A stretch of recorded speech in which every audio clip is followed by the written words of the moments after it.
Fala, criatura do Mundo Edu, criatura do Mundo Geografia, criatura que está curtindo os nossos vídeos. Hoje é a vez de falarmos de produção de energia aqui no nosso país. Então vamos lá, produção de energia do Brasil. 1, 2, 3, 4. Hey, hey, hey. 1, 2, 3, va!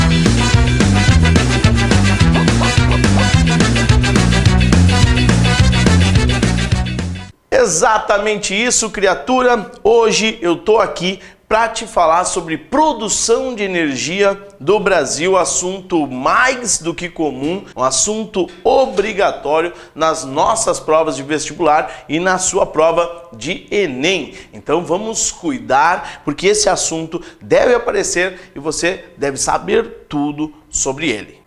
Esse é, na verdade, o nosso terceiro vídeo sobre produção de energia.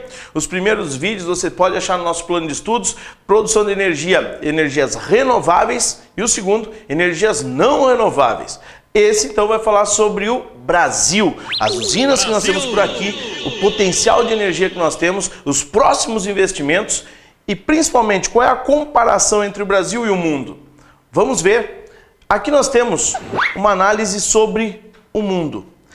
87% da energia mundial é não renovável. Isso significa que são fontes que vão acabar em algum momento, senhores. Apenas 13%, na verdade um pouquinho menos do que 13% da energia mundial é de energias renováveis, aquelas que nunca vão acabar. Em compensação, no Brasil, nós temos aproximadamente 54% da energia não renovável e 46% da nossa energia se renova. Isso é extremamente interessante, porém, mais da metade da nossa energia ainda utiliza combustíveis fósseis, 52%, que com 1,5% da energia nuclear fecham os 54% da energia não renovável do Brasil. Aí você deve pensar, qual é a principal fonte de energia do Brasil? Pensou? Não pensou hidrelétrica, eu espero. Na verdade, eu imagino que você tenha pensado petróleo. Porque é isso que eu espero de você, que você tenha pensado petróleo. Tá bom, se não pensou, a partir de agora, pensa, criatura. A principal fonte de energia do Brasil é o petróleo. Vocês entenderam? Sim, sargento! O petróleo representa aproximadamente 37% da energia primária brasileira.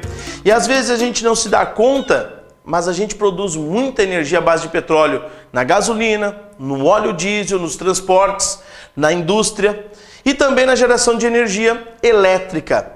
Cuidado, porque quando a gente pensa em energia elétrica, as hidroelétricas representam bastante, mas energia elétrica é uma parte da energia. Quando a gente pensa em energia, é muito mais. É energia elétrica, é transportes e é indústria. E é sobre o petróleo que eu vou começar falando nessa nossa videoaula de hoje. O petróleo que representa tanto para nós e um pouquinho da nossa história no século XX pode ser contado a partir do petróleo. Isso eu digo porque a partir de 1953, o governo de Getúlio Vargas instalou no Brasil o monopólio estatal sobre o petróleo. Isso mesmo, apenas uma empresa chamada Petrobras é que podia explorar, refinar e distribuir petróleo no país. Até hoje, ela ainda representa muito no mercado, apesar de não haver mais a lei do monopólio. Professor, e é bom ou ruim ter um monopólio? Bom, criatura, pensa comigo. Nunca é bom ter um monopólio, que é o controle do mercado por uma empresa apenas. Isso fere a livre concorrência. Mas se é para ter um monopólio, que seja estatal, já que gera divisas para o governo. Tá bom, professor. Então, a Petrobras explorava o petróleo e a gente não precisava comprar de ninguém. O governo era autossuficiente. Não, o monopólio não significa o controle total do mercado. Na verdade, representava o controle total da exploração de petróleo no Brasil. Para você ter uma noção, na década de 70, 80% do petróleo consumido pelo Brasil vinha de fora. Apenas 20% era explorado, beneficiado pela Petrobras. Isso, inclusive, vai ser extremamente importante a partir de 1973, com a crise mundial do petróleo. Exatamente isso. A partir de 1973, nós temos uma grande crise mundial de petróleo e o Brasil, que dependia de importações, acaba tendo seríssimos problemas na sua economia. O Brasil passa a ter um aumento muito significativo do custo de produção de uma economia que basicamente está fixada em transporte rodoviário e que teve, no aumento mundial do barril do petróleo, um problema seríssimo e acabou gerando uma redução da atração de investimentos. E não só uma redução da atração de investimentos, como também alguns programas para tentar driblar a crise mundial do petróleo, como por exemplo o Proálcool em 1975, que tinha como objetivo produzir maior quantidade de etanol, substituindo a gasolina dos automóveis pelo álcool e, consequentemente, reduzindo a dependência pelas importações desse insumo energético. Aberto mais um posto de álcool em substituição à gasolina. Mentira. E já surgiram os primeiros problemas.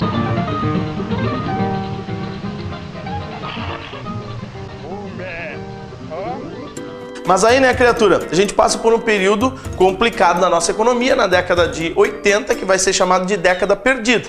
E aí a gente tem o governo Collor, nós vamos ter o governo Itamar, nós vamos ter o governo Fernando Henrique Cardoso. Cuidado com esse governo, porque em 1998 ele decreta o fim do monopólio estatal sobre o petróleo e começa a vender ações da Petrobras. Vender a Petrobras? Não vender totalmente, criatura, mas vender algumas ações no mercado financeiro, e a isso a gente dá o nome de capitalização da Petrobras. A abertura do capital a essa empresa, que hoje é chamada de empresa de capital misto. Parte, aproximadamente 51%, na mão do governo e o resto na mão da iniciativa privada. Mas aí você deve pensar, por que venderam parte da Petrobras? Por quê?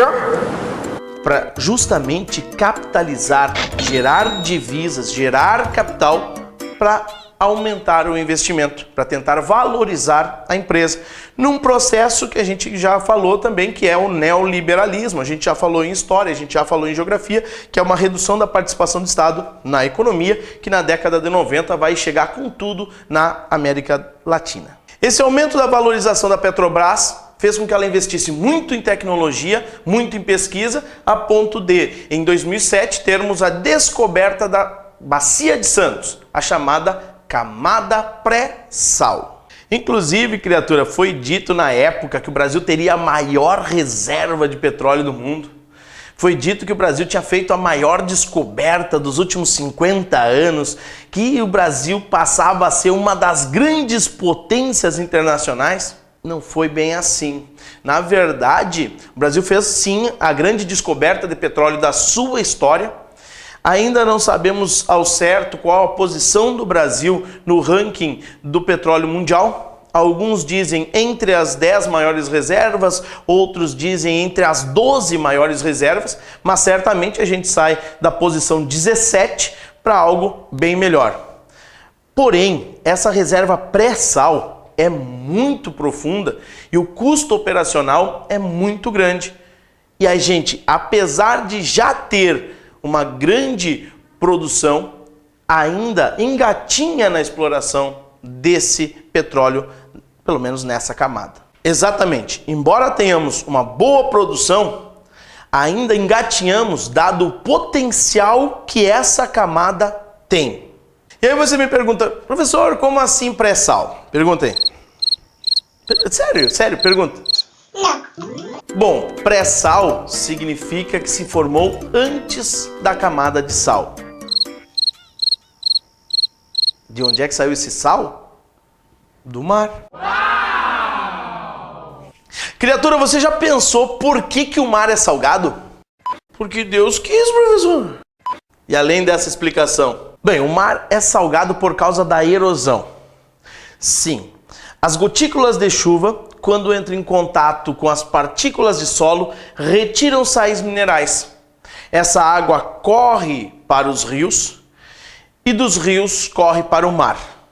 No mar, nós temos a evaporação dessa água, que volta a chover e retirar mais partículas de sais do solo. E aí você deve perguntar, e daí? E daí que quando houve a evaporação da água do mar, o sal não evapora na mesma temperatura do que a água, e esse sal se concentrou na água do mar. E aí nós passamos a ter uma água salgada.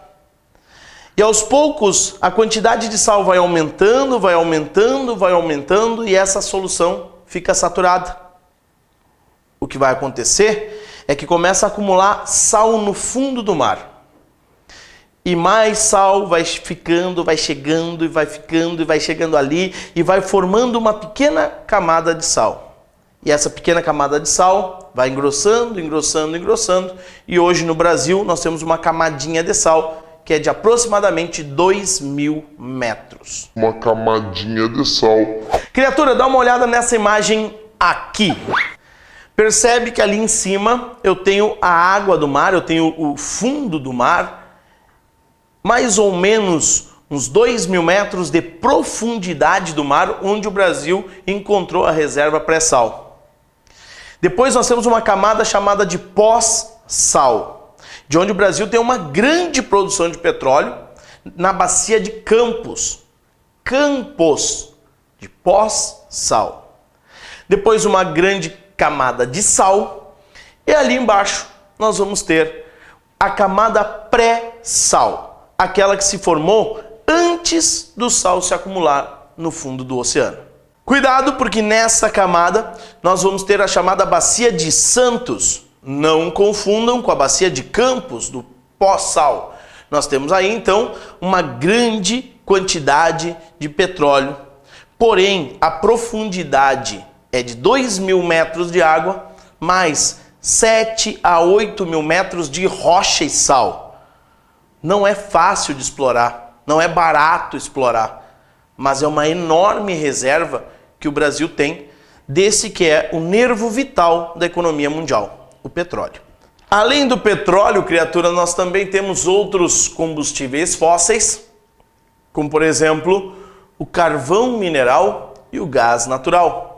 Carvão mineral, que é na verdade uma rocha sedimentar que se formou lá na era paleozoica há milhões de anos e que no Brasil nós vamos encontrar apenas na região sul.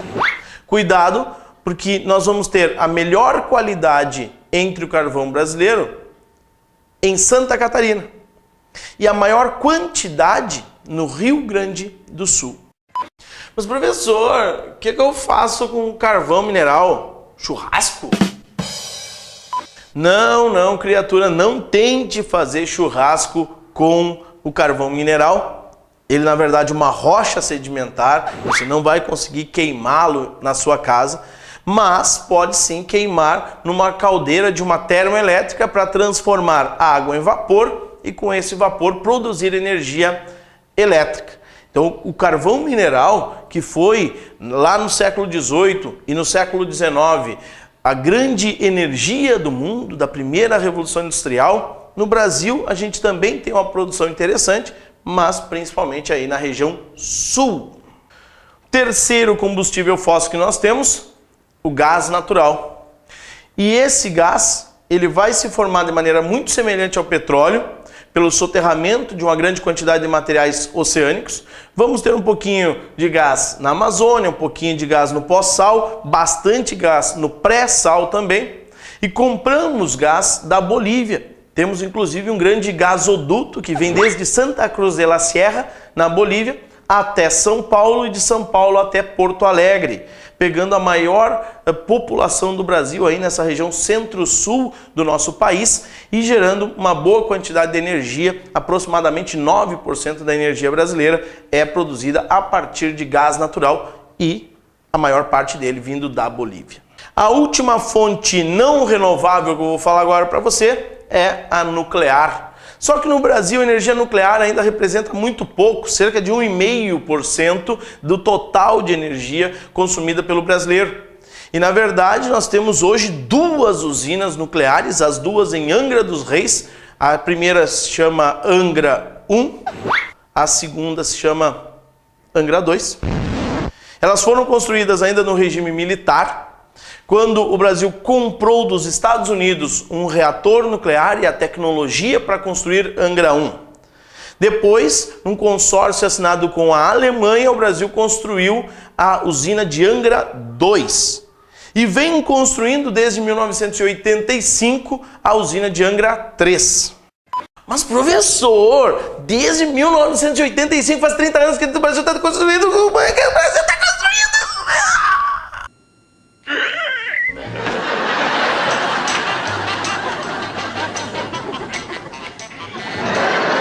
Calma. Na verdade, o Brasil não está há 30 anos construindo essa usina. Ele começou sim lá na década de 80, só que em 1986 nós tivemos um grande acidente nuclear lá em Chernobyl, hoje chamamos de Ucrânia, na época fazia parte da União Soviética. O Brasil parou de construir a Angra 3 e o mundo passou a ter muito medo, muita desconfiança em relação a essa fonte de energia. O governo só voltou agora na década passada a retomar a construção e hoje a gente pode dizer, Angra 3 está em construção. Não me pergunta até quando, está em construção. E além da construção da usina de Angra 3, o governo brasileiro afirmou recentemente na Assembleia Geral da ONU que tem interesse de, até 2030, construir mais 5 usinas nucleares. Não sei se vai construir, mas o plano é esse. O Brasil quer aumentar a energia nuclear? Nossa, que horror! O Brasil também quer aumentar todas as fontes de energia. O Brasil quer depender ao máximo do maior número de fontes de energia, porque assim não fica dependente só de uma ou de outra e o Brasil fica mais equilibrado. Entre as nossas fontes renováveis, 46% da energia brasileira, aproximadamente 14% são hidrelétricas, um pouquinho mais do que 30%, quase 31% é biomassa e menos de 1% são outras fontes de energia. E como a hidrelétrica é mais conhecida, é mais famosa, eu vou falar dela agora. O que eu vou falar dela agora?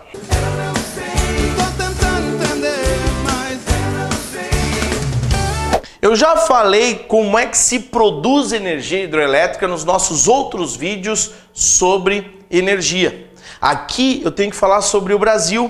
E eu vou falar sobre 2 bacias hidrográficas extremamente importantes para o Brasil. A bacia do Amazonas, que é onde nós temos o maior potencial hidrelétrico disponível do Brasil, porém pouco explorado, onde nós temos a construção recentemente aprovada das usinas de Jirau, Santo Antônio e Belo Monte, nos afluentes do Rio Amazonas, porque na verdade o Rio Amazonas é grande demais, não tem como ele em si produzir energia, mas os seus afluentes podem sim. Então serão represados o rio Xingu para a construção da usina de Belo Monte e o Rio Madeira para a construção das usinas de Jirau e Santo Antônio. Mas a bacia do Amazonas explora muito pouco do que nós podemos ainda explorar naquela região. Por 2 motivos, na verdade, criatura. Um é porque na região moram poucas pessoas e, consequentemente, nós teremos um pequeno consumo energético. Produzir energia na Amazônia e transmitir, mesmo que em alta tensão, para a região sudeste, região nordeste ou sul, regiões mais populosas do Brasil, geraria uma grande perda de energia no caminho.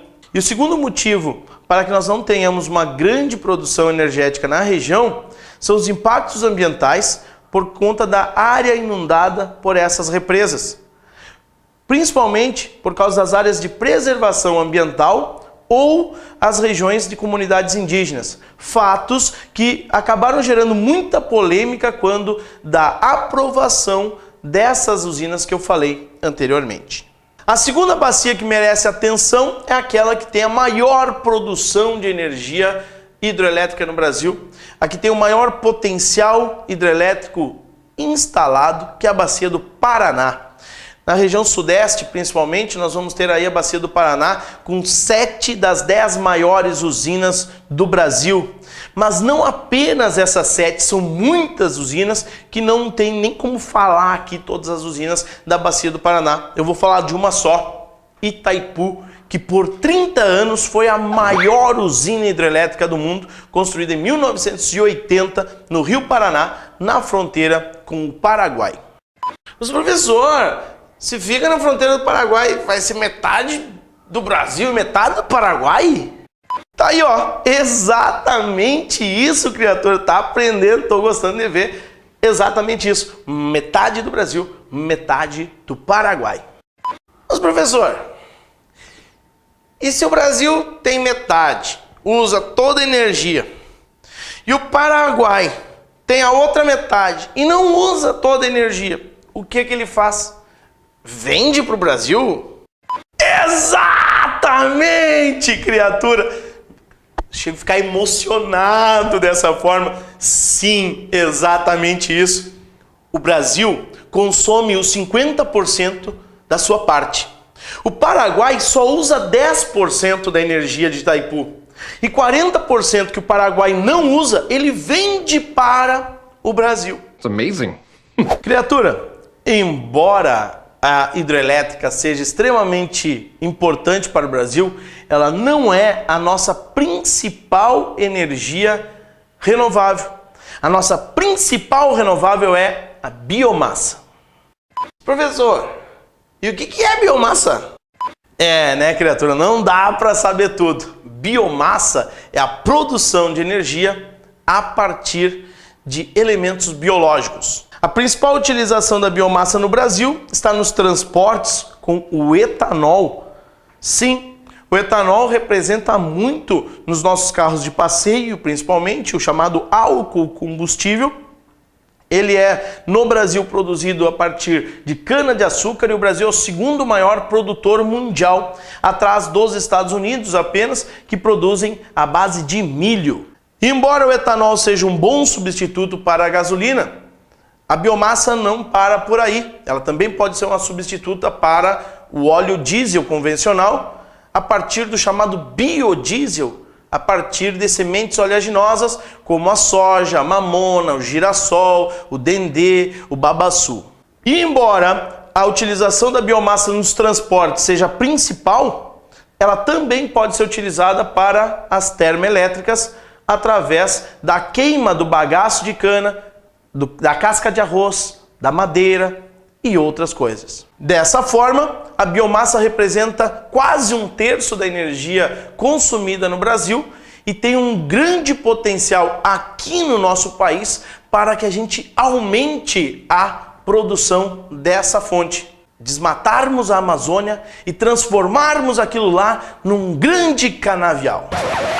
Mas, professor, desmatar não é um problema. Sim, criatura. Esse é o problema da biomassa. Ela incentiva as monoculturas, o desmatamento, ela degrada o solo, mas ela é uma energia barata e renovável. Lembra, nem toda energia é só vantajosa. Ela sempre tem uma desvantagem. No caso da biomassa, é essa.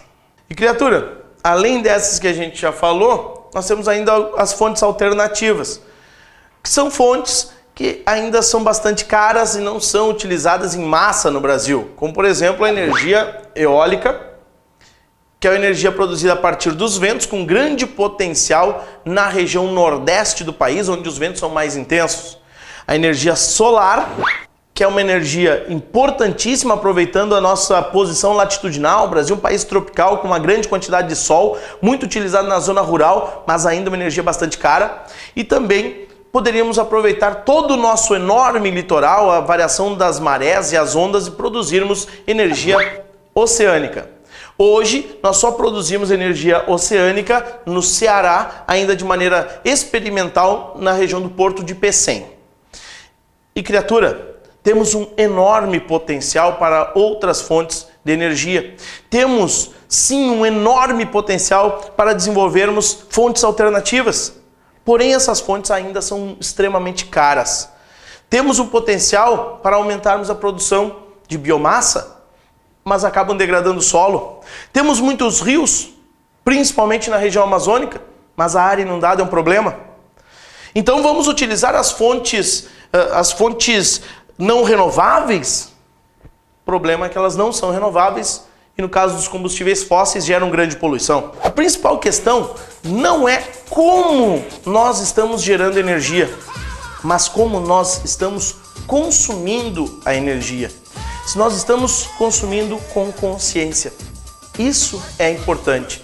Usarmos de maneira adequada a energia para que nunca nos falte e para que os custos nunca sejam exorbitantes.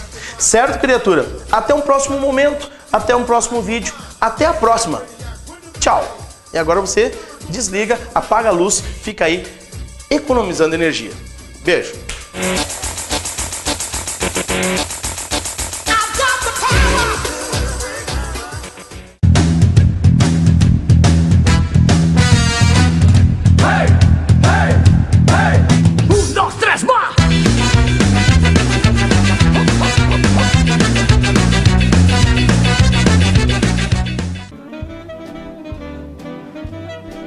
Você tá aí ainda? Eu falei sério. Desliga a luz. Desliga. Vamos economizar energia.